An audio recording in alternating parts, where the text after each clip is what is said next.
Good afternoon, everybody, and welcome back to another episode of Nate G 219. To hell but back and better.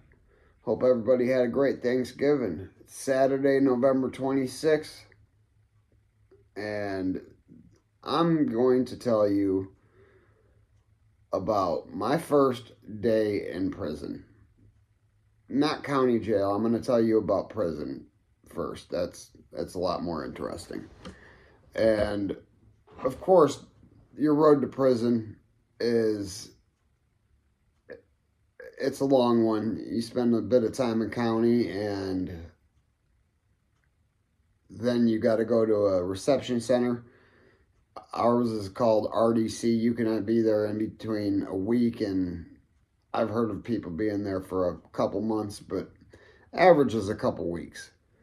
I was there 23 days. The 2 times I was there, 23 days both times, and that was that. That was a gross place to be, but it's just part of the process to go to prison. My first day on the leaving the reception center, I left there, got put in the black box that I'm sure a lot of you that are watching these videos have heard about. Black box is a nightmare.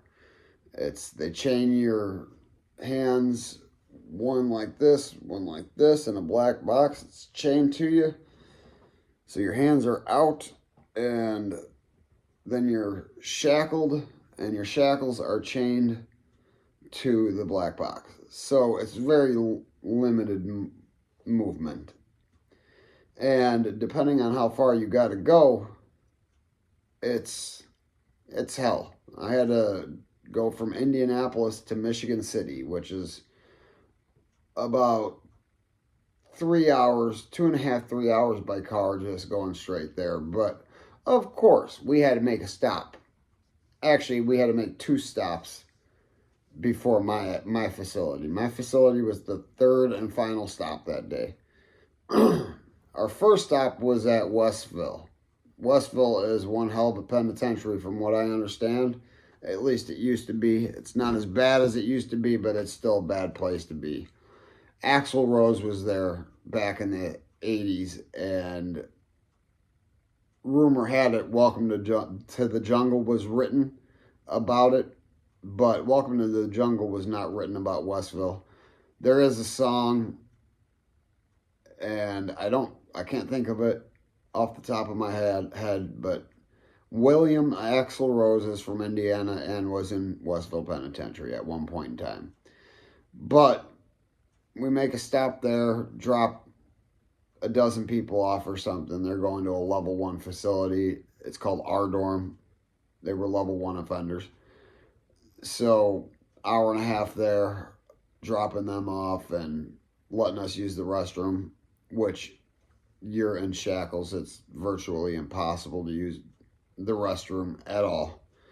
So, get back in the van. We drive about another 30 minutes north, and we're at Indiana State Prison. Like I said before, there's 2 facilities there. One is a level 4-5 maximum security behind the 40-foot wall, no matter where you go.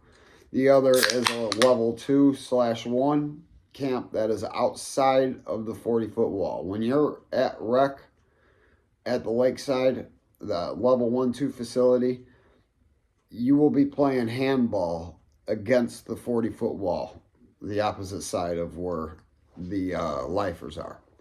So we dropped 3 guys off at Indiana State Prison, and then we drive to the backside, and that's where the rest of us get off. There was probably 8 of us, maybe 10 of us left. I'm not 100% sure. This was September 26th of 2013. It was my mother's birthday. I remember it because I could not get on the phone because I had just arrived, and you got to go through this whole process to get numbers approved. There was no doing that the day you arrive, especially when you arrive there afternoon sometime. You're lucky to even get lunch. But by the time we get there, we have all of our designated areas that they're telling us where we're going. They're giving us up our property, which is a couple pairs of boxers, a couple t-shirts, a few pairs of socks, your basic necessities, the deodorant, which I'm sure you've heard from every other prison channel. The state deodorant not only does not work, it will make you omit this odor that is unexplainable. So the last thing you want to do is use that. So if you're ever going into prison,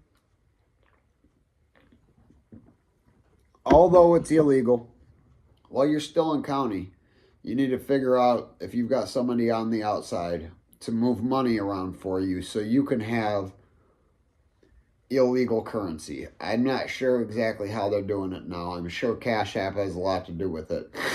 But I went in with a couple $100, so back then it was Green Dot. I was able to buy my necessities, tobacco, just a few things I had bought when I got there. But I'll tell you one thing. There was 3 dorms in the level 1-2 facility. And it was West 1, West 2, and then East 2. East 2 was single man bunks, not bunk beds. West 1 and West 2 were bunk beds. But because of being outside of Indiana State Prisons facility, anything that they were allowed on commissary, we were allowed on commissary, minus a very, very few things like arts and crafts. We weren't allowed that at the outside facility, but we were allowed to buy our own TVs. So you and your bunkie could have each could have your own TV. You could share a TV. And when I walked into West 1, which is the worst of the 3 dorms, it's an idle dorm. But because I was labeled a security threat group because of an affiliation, automatically I go to idle dorms until I can show that I'm going to be doing something positive, whatever the situation may be. They always put me in the felony deck, the idle dorms, whatever they are. Disciplinary dorms, just because that's the first place I go.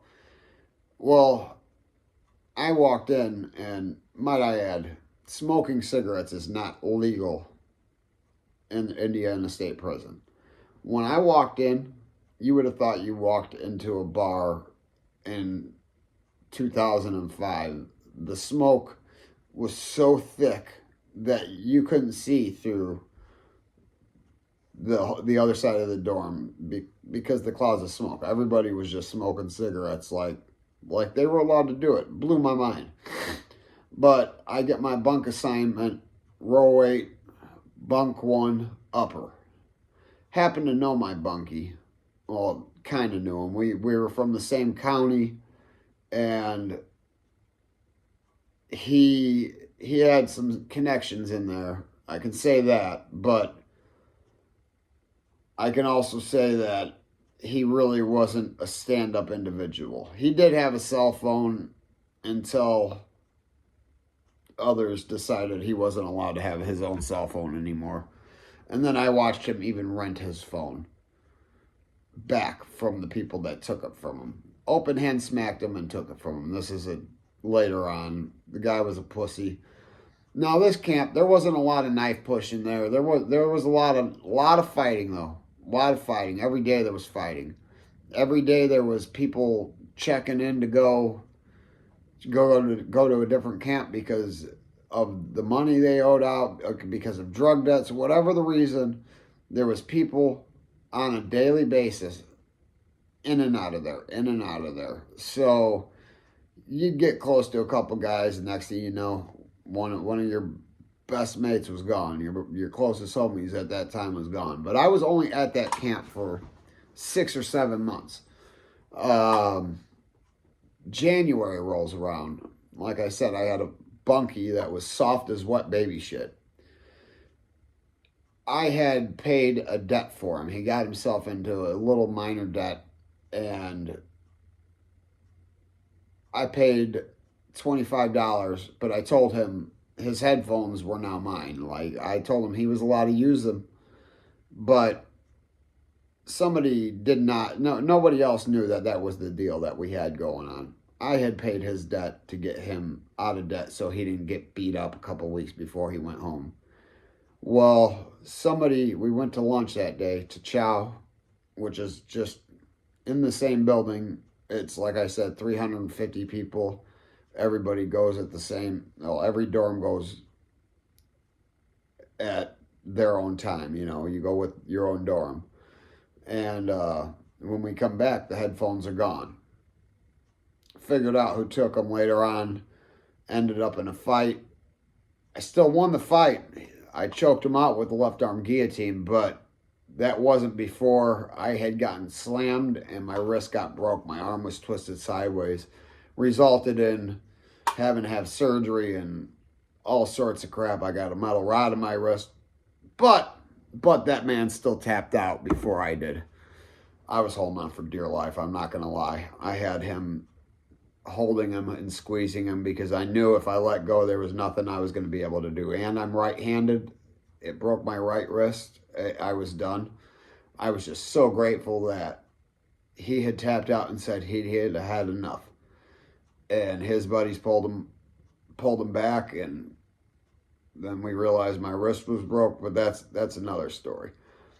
But even though I was walking into a level 1-2 facility, you got to understand there's people from all walks of life there. There's people that have done all sorts of crimes. There's even some sex offenders, but usually a sex offender that's at that prison is something like statutory rape or something like that. A lot of gang activity. A whole lot of gang activity. Zero structure, except with the Hispanic gangs. But even my own affiliation, some of those that knew who I was, respected the fact that I wasn't on count. I wasn't going to be rotating. I was already out of most of that life. I was in there for selling a very small amount of drugs, as you guys know already. If you read my bio, you know. But I just wanted to stay out of the bullshit. And that didn't last too long. Like I said, I got there September 26th. January, I broke my wrist. February, I received a write-up for a cell phone that happened to be in my bunk area. The cell phone wasn't mine. That's regardless. I ended up with a write-up. Gone. Maximum security. See, the problem at Lakeside is if you screw up there, they don't have a little lockup unit. They don't have the hole there. So if you go to the hole there, you go behind the wall to maximum security. And if you gain a write-up that's bad enough, your points go up. So, unfortunately, I was about to step down. I was about to level down my points the very following day and be moved to the honor dorm, which was East 2, the single bunks. Instead, I took the trip behind the wall. I went to segregation for a year, and that's where the real hell began. I was scared when I walked into the reception center because of my first time being there. I was scared when I walked into the Lakeside facility. But I tell you one thing, when you get walked into this facility cuffed up because you're going to a segregation unit and you have now been walked behind a 40-foot wall and you hear that door, even though it's outside, it's the same door that the buses come through. That door rolled closed, and just the sickness I felt to my stomach and the predicament I had put myself in was, I still didn't even know how bad of a situation I had put myself into. I kind of knew, but I didn't know. within a few weeks of me being in the segregation unit, I'd seen somebody get killed in prison right in front of my cell. Like I was so close, I got squirted with blood. It happened at 1:30 in the morning. Uh, God, when the Ferguson, Missouri riots broke out over that Michael Brown, which I understand that there was a lot of racism and stuff involved. For some odd reason, the intensive disciplinary unit went up in flames. Everybody decided they wanted to start burning their mattresses. And when you're in an environment like that and your outdate is so close to the door, and in your head it's a couple years down the road. That sounds like a long time, but this guy a couple doors down from me, he still has 2 years in segregation to go. He still has 75 years to serve. So I'm not going to cry about my little time because it's just going to piss these guys that are never going home off. And they can make me never go home very quickly. Very quickly. I had already chosen not to be running around gangbanging at this point. So once you've chosen that you're not going to do that, you can't turn back. Granted, I still had some of my brothers that had my back just because of the fact that they had my back, and it was more to do with the personal rapport that we had with each other than it was to do with our own affiliation, because after a certain while, a certain length of time in that gangbanging life, it gets old.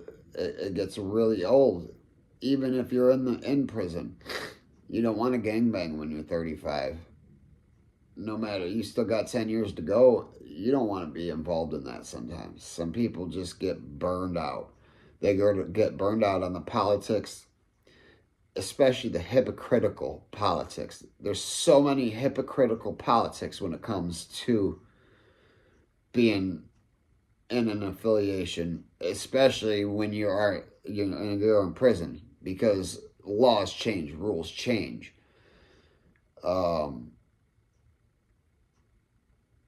But man, my first days in, I was scared. I was so scared. Terrified. Anybody that tells you that they weren't scared going into prison, they're crazy. They're crazy or lying. Chances are they're lying, because the crazy people are already they're in there, and some of them I've met are just absolutely out there. But then I've met some of the smartest, most great people I've ever met in my entire life that shouldn't be incarcerated anymore. They made mistakes. I know people serving 40-year sentences for selling a small amount of drugs when there's people serving a 6-year sentence for a murder. And it makes no sense. Yeah, he committed a murder, and yeah, he sold drugs, but how does that mitigate itself? Like, there's so many crazy things, and it makes you really open your eyes. It makes you really think about the choices you've made. I was in prison simply because I was addicted to heroin. Now I'm in prison with the worst of the worst. And I'm in the part of the prison that they put the worst of the worst when they screw up. I'm in the level 5 part of the facility. And it's just, how did I get here? How did I find myself in here? It's because I didn't listen ever growing up. I didn't listen to shit. God, I wish I had. Man, I wish I would have followed my father's footsteps, but I didn't. I chose to go gangbang. I had a great life. I had a great family. Parents together, never separated until my mother passed away 90 days after I came home. God rest her soul. And thankfully, I had those 90 days with her. It wasn't enough.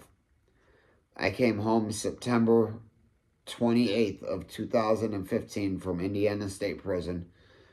December 28th she went into cardiac arrest and was pronounced dead December 29th. She died in my arms. And I only had 90 days with her because of my addiction to heroin, because of my selfishness, because of my bullshit. And there's not a day that goes by that doesn't haunt me about that.